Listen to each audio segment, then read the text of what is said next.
התרגשות? ממש, חבל על הזמן. כי זה טקס מאוד גדול, מאוד ממלכתי, וזה כבוד גדול להשתתף בזה. אני זוכרת את עצמי באמת מגיל נורא קטן, יושבת בקהל ככה מתרגשת מהזיקוקים ומכל הסקס מרגש, ועכשיו הנה, אני על המגרש בדרגות קצונה, זה מרגש. חשוב לך גם בגלל העניין המשפחתי? אנחנו שתינו, גם אני וגם אמא, הגענו נורא מרוגשות היום בבוקר. כן, מסגרת מעגל. כי מה? כי שוב, כי אני מכירה את עצמי, היא הולכת לטקס יום העצמאות בהר הרצל, ואמא מנהלת הר הרצל, אז זה כזה, זה כיף, זה להיות קרוב אליה ולייצג איזה משהו נורא גאה. אז בבית אמא אמרה לך כל הזמן, את חייבת להיות בטקס, את חייבת להיות בטקס? אני התקשרתי אליה, כולי צורחת וצווחת ומתרגשת, והיא הייתה נורא בשוק, וכן, זה היה כיף לכולנו, באמת לכל המשפחה. ועכשיו את חייבת להיות בפרונט. אני חייבת לעשות את המיטב, כן, להיות טובה. אמא שתמיד אמרה לי, הוא יצעק עליכם, הוא זה, ואיך תתמודדי, יהיה בסדר, נעשה את המיטב, יהיה בסדר. אז את מפה... כן. טוב, בהצלחה. תודה רבה.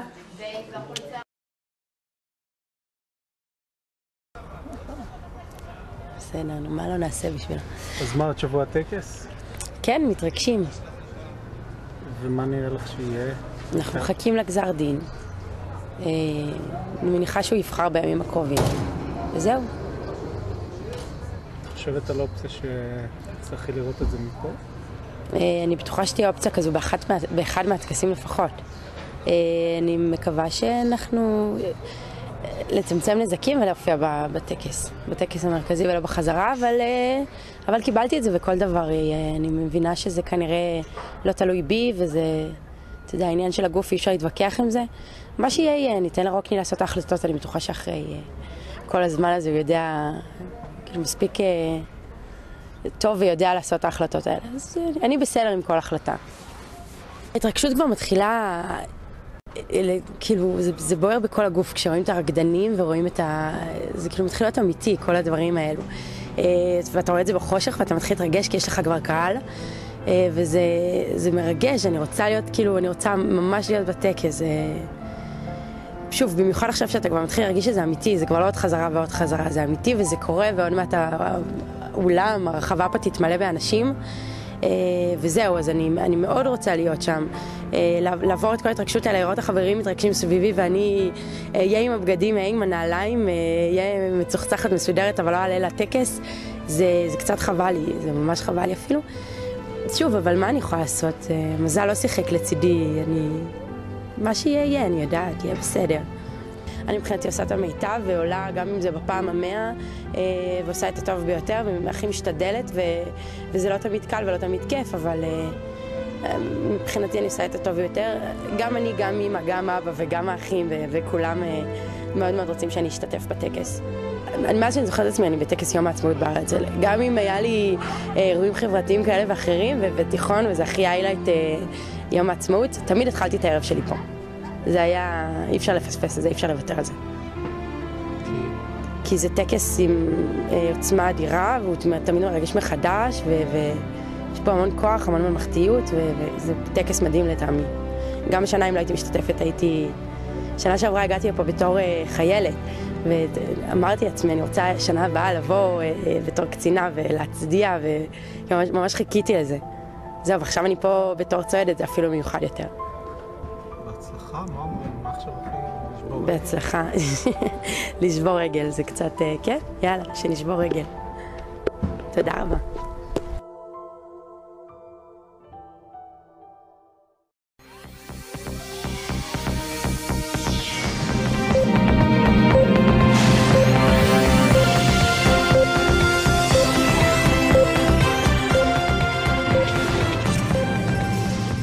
אסונות ידעה המדינה הזו, אבל נדמה שבגלל הסמליות שלו, זה היה אחד העצובים שבהם, אולי אחד המייאשים. במשטרה חושדים כי בניית הבמה נעשתה ברשלנות, וטוענים כי שרשרת כשלים היא שהביאה לאסון. המשטרה טענה היום בבית המשפט כי רשלנות ברמה גבוהה גרמה לאסון בהר הרצל בו נהרגה הקצינה הילה בצלאלי, זכרה לברכה. עכשיו אנחנו מבקשים לשוחח עם רמי שמש, מהנדס בטיחות. שלום לך רמי. שלום. קודם כל נאמר שאתה היית מהנדס הבטיחות של הטקס הזה בהר הרצל ב4 השנים האחרונות. אינך אחראי בשום צורה לטקס השנה. אנחנו רוצים להיעזר במומחיות שלך ככה כדי לבדוק מה קרה. שלא לקחו לגמרי את כל הפרמטרים בחשבון, או שהיה כשל נקודתי באחד מהמערכות של המערכת. במשפט אחד, יש כשל מערכתי גדול שמתרחש כרגע במדינה שאנחנו לא ערים לו? הכשל המערכתי הוא כשל מערכתי שהוא שורה ארוכה של אסונות שאני אוכל לפרט אותם בהמשך. התאונה אתמול, האסון אתמול, הוא עוד אחד בשורה ארוכה של אסונות שעיקרה הוא חוסר תרבות לניהול בטיחות.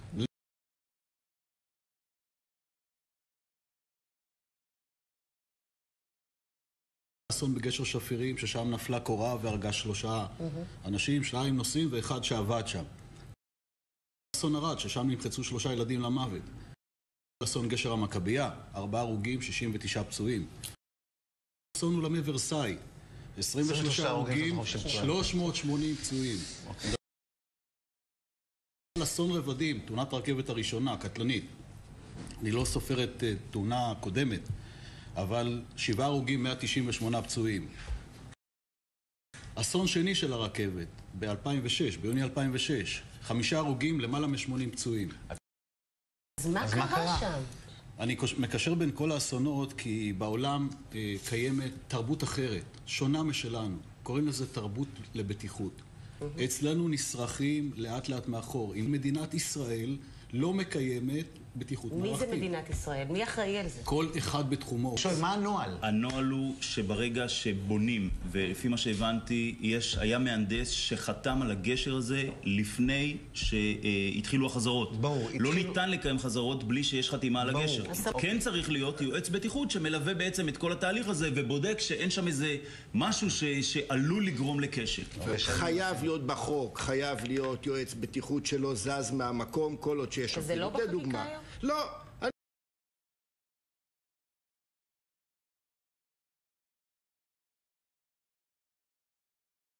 יועץ הבטיחות של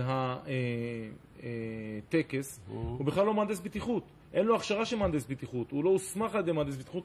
תקן אותי אם אני טועה. הוא בסך הכל ההסמכה שלו היא סוכן ביטוח. יועץ בטיחות יכול בישראל להיות אדם שלא עבר הסמכה, למד כמהנדס?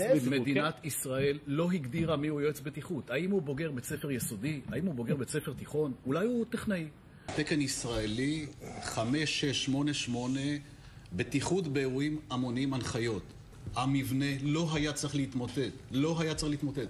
אם היו מקיימים את מה שכתוב כאן בדבר הזה, האירוע הזה, ככל הנראה, אני מדגיש את דבריי, ככל הנראה יכול היה להימנע.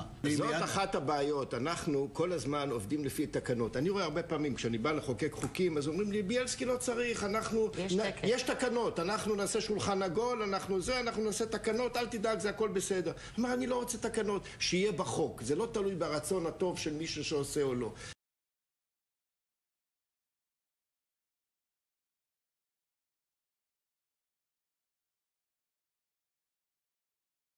אחר הצהריים החליט השופט לשחרר את 4 החשודים שנעצרו על ידי המשטרה אמש, הבעלים של חברת עיצוב במה, האחראית לבניית הקונסטרוקציה וכן המהנדס ואחראי הבטיחות במקום, יצחק צוקר.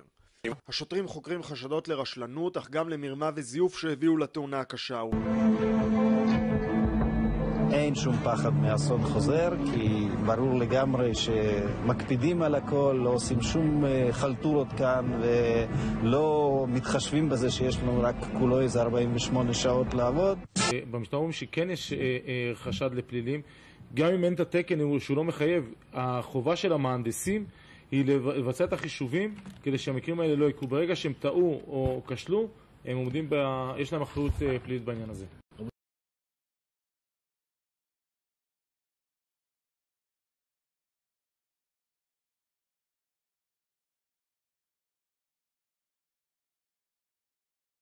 נוכל לעבור על הטקסט בלי לדעת בדיוק איפה התייחסנו לעילה, מה אמרנו עליה.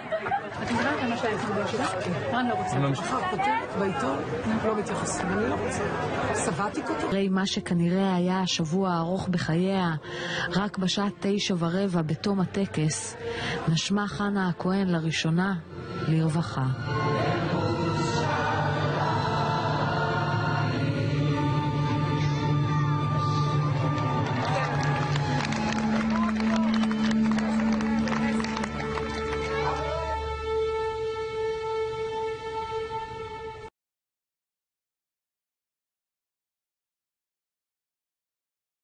חושב שלא צריך לחכות לא לתאונה הבאה ולא לאסון הבא. שמישהו בממשלה, בכנסת, זה יתעשת ויקח על עצמו את התהליך של ניהול בטיחות מערכתי במדינת ישראל, שיכלול בתוכו את החלק הכי חשוב, שנקרא ניהול סיכונים אופרטיבי. המטרה שלו למנוע היווצרות כאלה מצבים.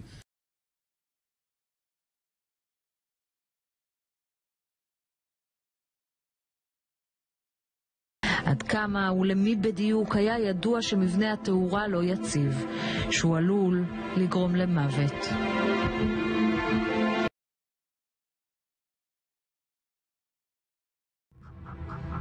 הנה כאן תמונות אחרונות שצילמנו.